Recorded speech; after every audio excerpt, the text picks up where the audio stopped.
त्रैलोक्यसम्पदान्वेकसमन्वयकरवित्ते सच्चिदानन्दरूपाय शिवाय ब्रह्मणे नमः। यामां सर्वलोकानां प्रकृतिं शास्त्रपालय तां धर्मचारिणं शम्भो प्रणमामि।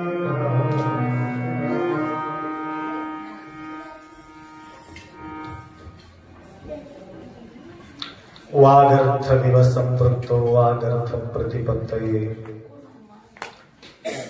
जगतपितरौ वंदे पार्वती परमेश्वर। त्रिकाल वंदनीय प्रातः स्मरणीय पूज्य गुरुवरांचं स्मरण करून सुक्षेत्राधिपती मन्मथ माऊली माऊलीच्या पावन सानिध्यात आजच्या हा मंगलमय प्रसंगी उपस्थित सर्व भक्तांचा साक्षी स्वरूप शिवाचे स्मरण करू।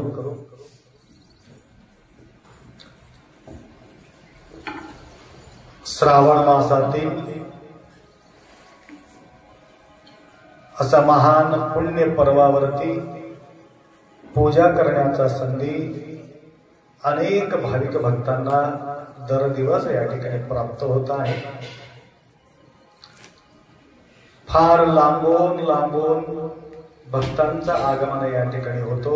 आंध्र, महाराष्ट्र, कर्नाटक, तेलंगणा चार प्रांतातील भक्त मंडळी श्रद्धेनं या ठिकाणी येतात, समर्पण भावनेनं या ठिकाणी पूजा पाठ करतात।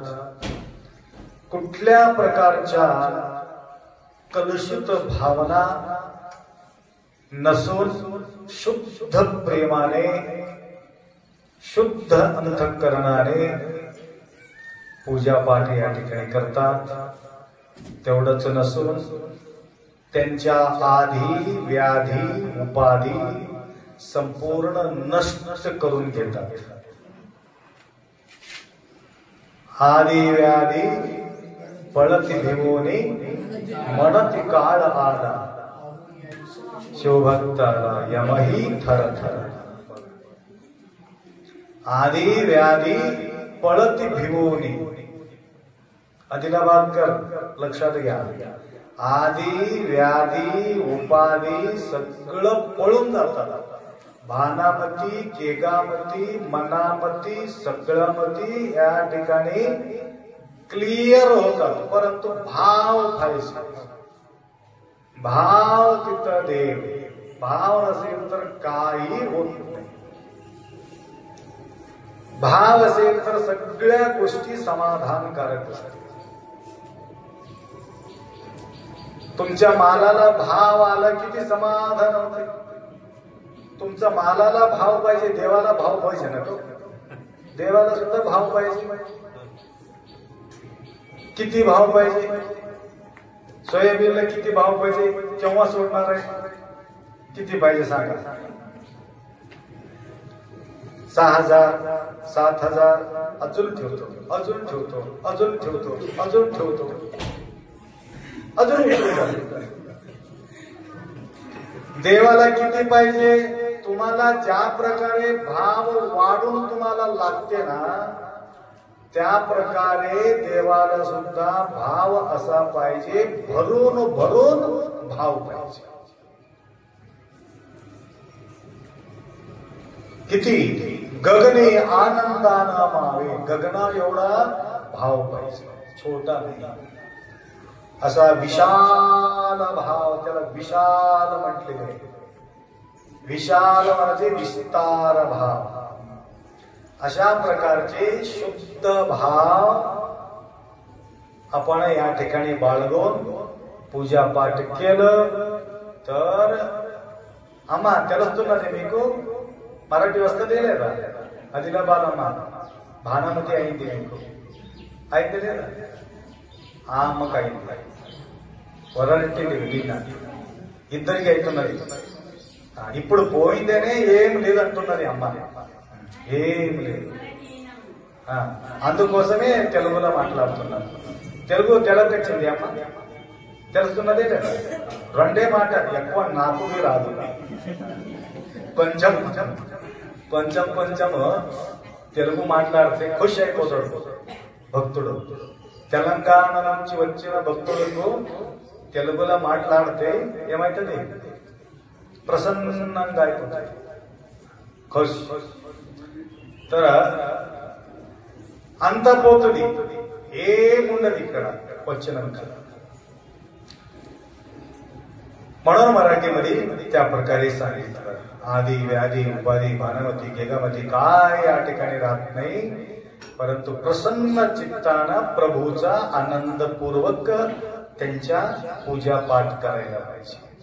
बराच वेळ तुम्हाला सांगितलं, फक्त आपण या ठिकाणी जडवस्तू असलेले लिंगाचा पूजा न करता चेतन स्वरूप असलेले सर्वत्र भरलेले शंभू महादेवाला या ठिकाणी महादेवा या माझ्या समोर बसा म्हणून त्याला आव्हान करून त्याला प्रतिष्ठापना करून त्यासाठी पूर्वी तुम्हाला या ठिकाणी आव्हायामी स्थापयामी पूजयामी म्हणून त्या ठिकाणी पूजा करून पूजाला प्रारंभ केलेले आहे. म्हणून महादेव तुमच्या समोर बसून आहेत. तर या महादेवांच्या पूजा केल्यानंतर काय होते? कबीरदास म्हणतात एक ठिकाणी, पहिला हमारा कर्म फला बना, फिर बना शरीर, चिंता क्यों करे, चिंता क्यों करे. पहिला काय बनले? कर्म फल. कर्म तयार झाले, आपला कर्माना आम्ही इथं आलेले आहोत. पहिला कर्म तयार झाले, नंतर शरीर भेटले. कर्मामुळं प्रारब्ध कर्म सरितसे भोगे मग देह त्यागे शिवचे. हे प्रारब्ध कर्म असल्यामुळं हे शरीर आम्हाला मिळालेले आहे. गोरे काळे हिरवे, हिरवे आहे का? काळा आणि गोर एक 2-3 प्रकारचे रंग असतात.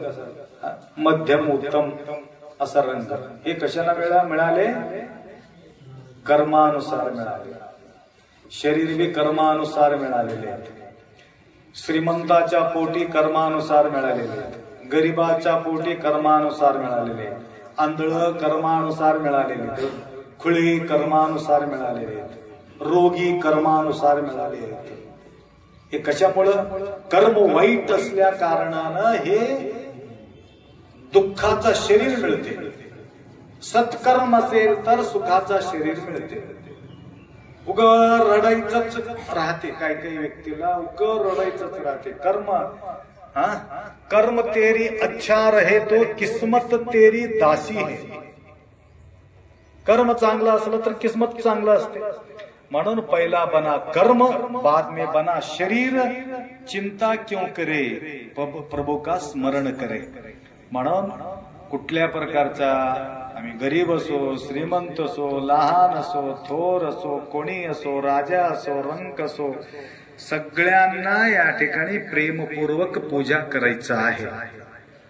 तर अशा प्रकारच्या पूजा करण्यासाठी दर दिवस अनेक भाविक या ठिकाणी येत असतात आणि तन मन धन सेवा या ठिकाणी करत असतात.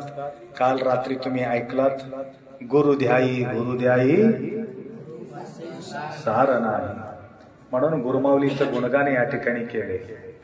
कसा राहावं म्हटलं? यत्तागी तत्तागी हित्तलदा मरवागी गुरुविना हत्तले इरुयंद सर्वज्ञ. गुरुमाऊलीचा सेवा कसं करावं? कसं करावं? बैल होऊन पूजा सेवा करावं म्हणे. गुरु महाराजांच्या सानिध्यात घोडा होऊन सेवा करावं, बैल होऊन सेवा करावं, झाड होऊन सेवा करावं. बघा, तिथलं अवतीभोवती असलेले पशु पक्षी प्राणीचं रूप धारण करून का होईना, परंतु त्यांच्या सानिध्य मिळून घ्यावं. तर असे काही क्वचित भक्तांना ते सेवा मिळते. हे माऊली बघा, नायगाव नगरी अनेक मातांना अखंड शिवनाम सप्ताहाच्या माध्यमातून सगळ्यांना एक सन्मार्गाला लावण्याचा जो कार्य माताजी त्या ठिकाणी करत आहेत. काल त्यांचे कीर्तन या ठिकाणी झाले रात्री. हे सोपी गोष्ट नाही. परमदान म्हटले त्याला. सर्वांना सद्बुद्धी देणे हे परमदान आहे. अन्नदान दान आहे, परंतु त्याच्यापेक्षा महान दान म्हणजे हे परमदान, म्हणजे हे ज्ञानाचं दान आहे. म्हणून अशा प्रकारची सेवा त्यांना प्रतिवर्ष लाभतो.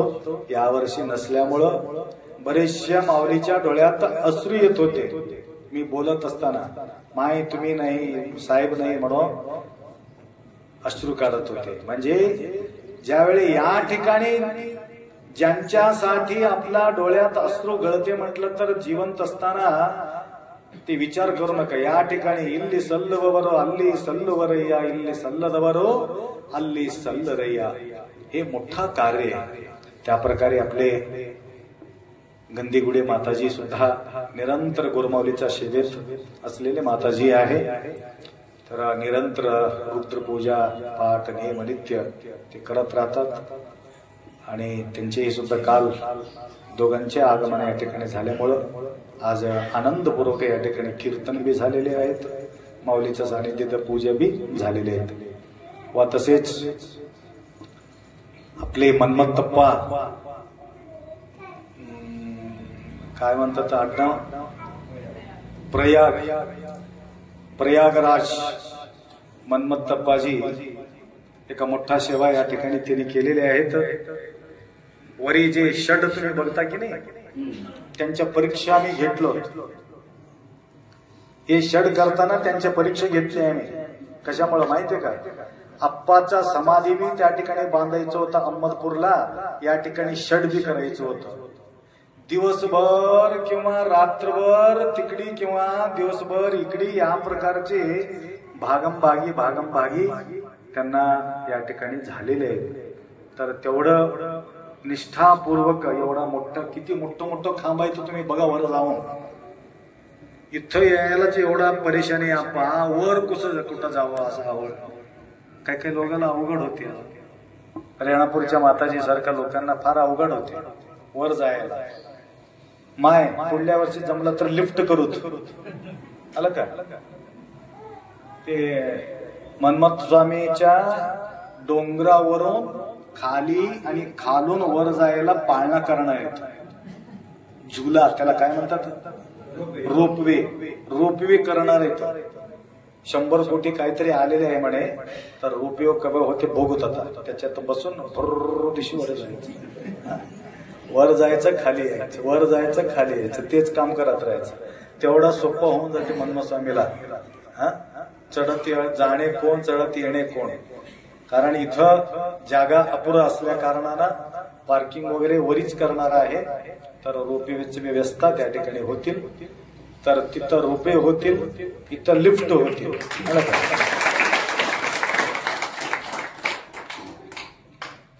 कसं होईल लिफ्ट, कोणीतरी लिफ्ट केलं तरच लिफ्ट होईल ना. असो. तर भरपूर भक्तांनी भरून देत आहे म्हणून एवढा मोठा बिल्डिंग या ठिकाणी तुम्ही पाहता. तर दर दिवस येणाऱ्यांच्या भक्तांच्या आगमन या ठिकाणी सेवेची संधी त्यांना प्राप्त होतो. व तसेच आता त्र्यंबकप्पा स्वामीजी व आप्पा तुमचं नाव मला शिवमूर्ती पाटील किवळा की काय नाव कोणतं,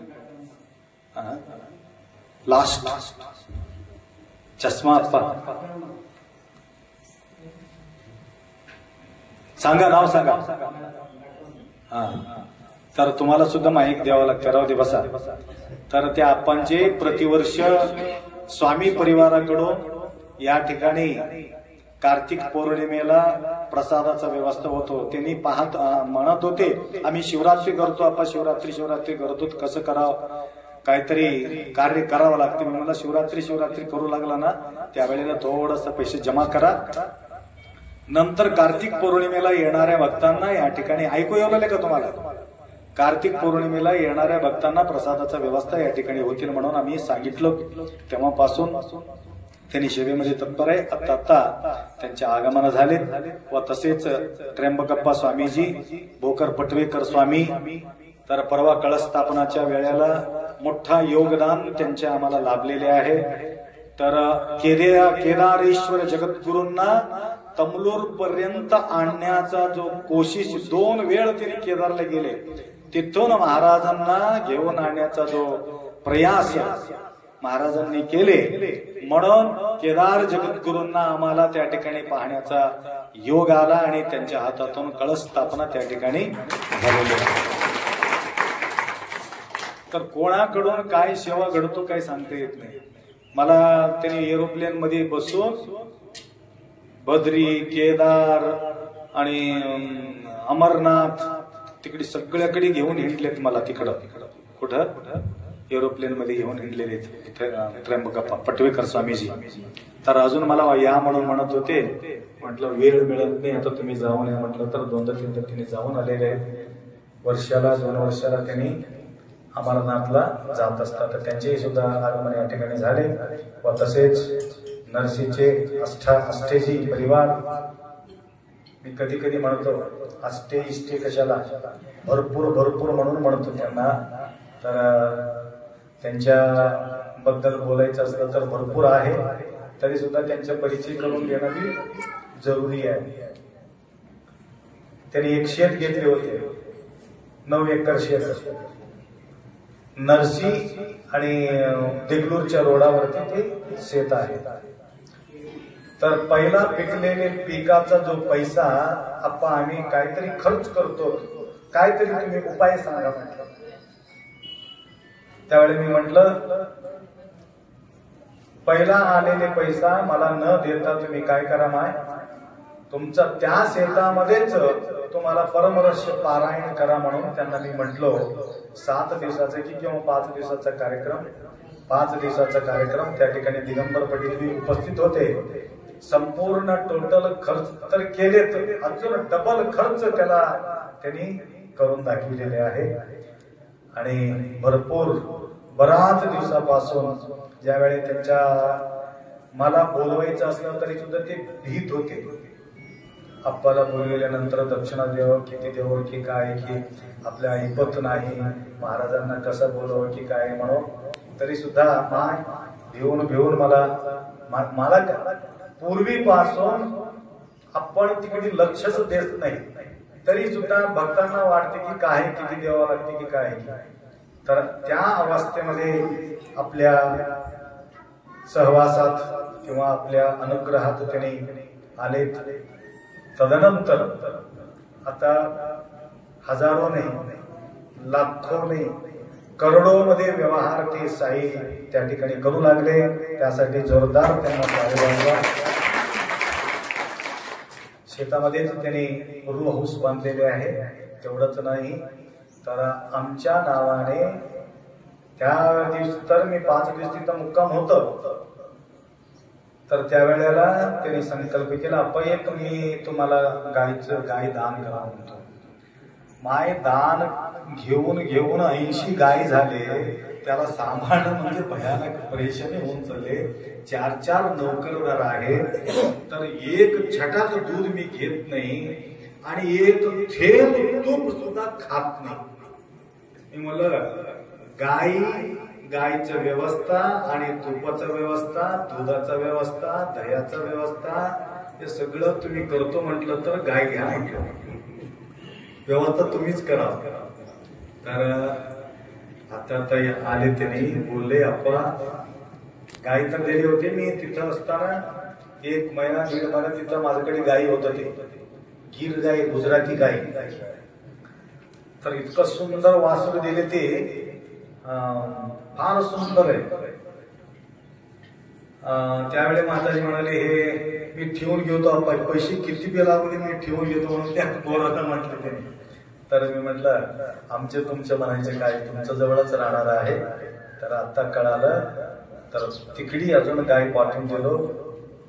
तिथं महिन्याला फक्त दूध पिळणे, त्याला चारा घालण्यासाठी आंघोळ करून स्वच्छ होऊन सुचिरभूत होऊन आंघोळ करून दूध पिळणे आणि घरापर्यंत त्या सवड्यामध्येच पोहोचविणे, नंतर त्याला व्यवस्था करून लोणी लोणी वगैरे तयार करून तूप तयार करून महाराजापर्यंत पोहोचविणे. मी बाजारामधलं तूप खात नाही, म्हणून शुद्ध पवित्र हातानं सुचिरभूत होऊन करत असलं तरच त्या ठिकाणी मी घेतो. पहिल्यांदा मी तूप त्या आईच्या हाताने मी या ठिकाणी पहिल्यांदा तूप खात आहे, तर मी तूपच खाल्लं नाही. ज्यावेळी घर सोडून पळून गेलो त्यावेळेस तर तूप कुठे मिळते? वाटामध्ये, जंगलमध्ये. त्यावेळेस मी खाल्ले नाही. मठात आल्यानंतर स्वच्छतामुळे मी खाल्ले नाही.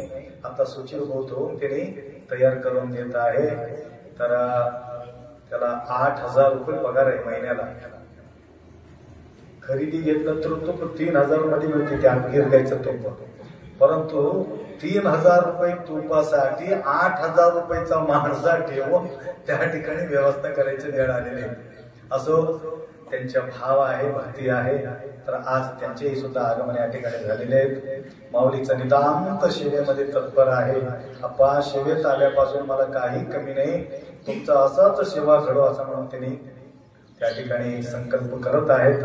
तर अनेक भाविक या ठिकाणी उपस्थिती झालात आणि औरंगाबादहून आलेले गंगा आपले उदगीरचे माता या ठिकाणी आलेले आहेत. त्यांनी सुद्धा या ठिकाणी सेवेमध्ये प्रतिवर्ष अन्नदानामध्ये काही ना काही अर्पण करत आहे. तर सांगायचं तात्पर्य, लास्ट एक छोटासा गोष्ट बोलून मी विराम करतो. मन्मथप्पा अहमदपूरकर प्रयाग यांच्या ओळख आम्हाला प्रथम गुलबर्गामध्ये झाली. लक्षात आलं का? मी गुलबर्गामध्ये होतो. हुडकून अहमदपूरहून हुडकून गुलबर्गाला आले. आपले एक शिष्यांच्या घरी माझं वास्तव्य होतं. ते बी फार सुंदर सेवा करणारे भक्त आहेत. तिथं जाऊन भेटले, भयानक दुःखी होते. काही टेन्शन घेऊ नका, आजपासून बेफिकर राहा म्हणून त्यांना सांगितलं. तेव्हापासून आतापर्यंत एकदम फ्रेश आहे, काही नो टेन्शन नव्हतं. ते कशासाठी आले होते मी सांगत नाही तुम्हाला.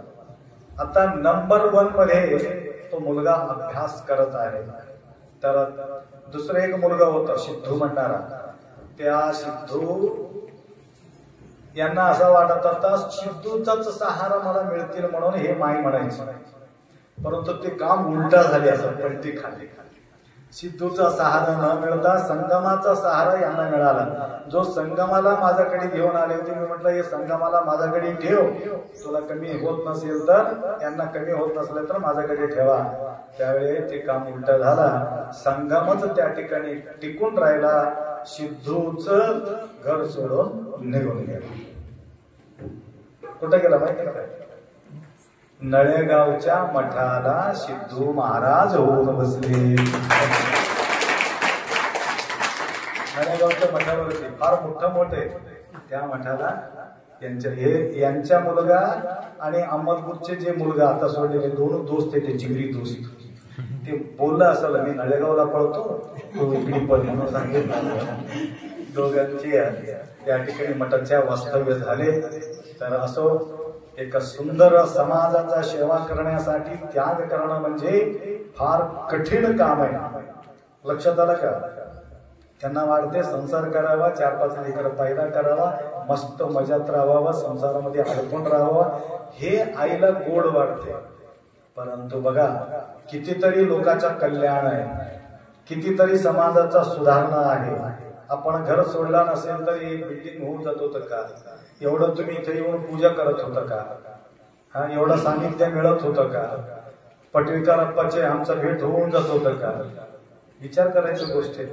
म्हणून या मंगलमय प्रसंगी तुमचा सगळ्यांचं हितचिंतन करून असाच सेवा करण्याच्या शक्ती प्रतिवर्ष या मन्मथ मुक्तिधामाला इथं येऊन प्रसन्न भावनानं पूजा पाठ करून झाले तेवढा तन मन देवा सेवा करून आपला जीवन कृतार्थ करून घ्यावे एवढा अपेक्षा व्यक्त करतो. 2 शब्द या ठिकाणी विराम करू.